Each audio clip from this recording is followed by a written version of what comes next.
içerisinde bir açıklama yapıyoruz. Bir şey yapıyoruz. Yani değerli basın mensupları hepiniz hoş geldiniz. Batman'dan İdlib'e adil yardım çağrısı. Suriye'de 9 yıldır devam eden savaşın acı bilançosu artmaya devam ediyor. Katil Esed'in, Rusya'nın ve onlarla işbirliği içinde olan diğer ülkelerin işledikleri cinayetler ülkeyi kan gölüne çevirmiş vaziyette. Yüz binlerce sivil katliamlardan kurtulmak için Türkiye sınırına doğru kaçarak kötü hava şartlarına rağmen sığınabileceği çamur deryası içerisinde derme çatma bir çadır bulmak peşinde. 4 milyon insanın yaşadığı İdlib'de 2018 yılı Eylül ayında imzalanan mutabakata rağmen hala insanlar katlediliyor. Suriye İnsan Hakları Ağı'na göre mutabakattan bu yana İdlib gerginliği azaltma bölgelerinde rejim ve Rusya'nın saldırılarında 1300'den fazla sivil öldü. 2019 yılı içerisinde Türkiye sınırı yakınına göç edenlerin sayısı ise 1 milyonu aştı. Yalnızca geçen ay başından bu yana bölgede yerinden edilenlerin sayısı 367 bini geçti.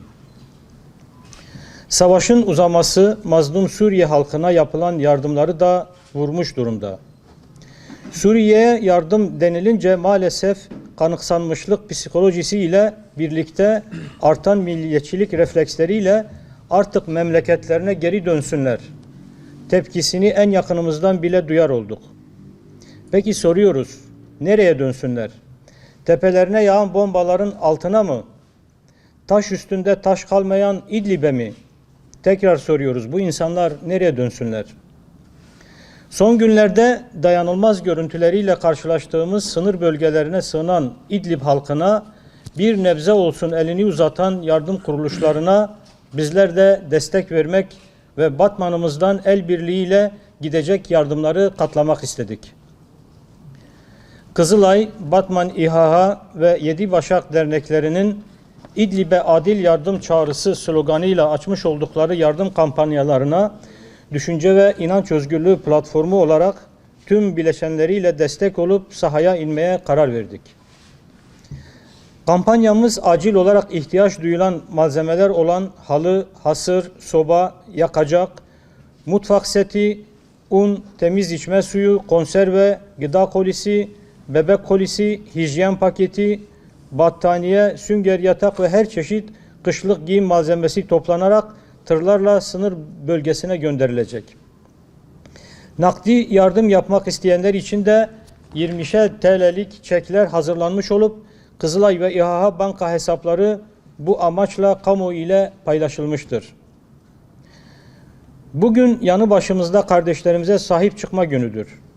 4 milyona yakın insanın yaşadığı İdlib'de bombardımanların devam etmesi halinde ki maalesef gidişat bunu gösteriyor, dramın büyüklüğünü tahayyül bile etmek istemiyoruz. Yarın çok geç olabilir. Bugün kardeşliğimizi gösterme günüdür. Kışkırtılmaya çalışılan milliyetçilik azgınlığına inat, ümmet olmanın sorumluluğunu iliklerimize kadar hissedip kardeşliğin, paylaşımın gününün bugün olduğunu tüm dünyaya göstermeliyiz. Katliamlarına aralıksız devam ederek mazlum Suriye halkını yalnızlaştırmak isteyenlere inat, kardeşlerimize kesintisiz yardımlarla zulmü boğacağımızı ispat etmeliyiz. Bir şekilde göndereceğiz ya. Bir hafta 10 gün içinde onun için başkanlarım Belirli bir zaman konulsa daha iyi. soralım. Yani bir hafta 10 günü aşmasın.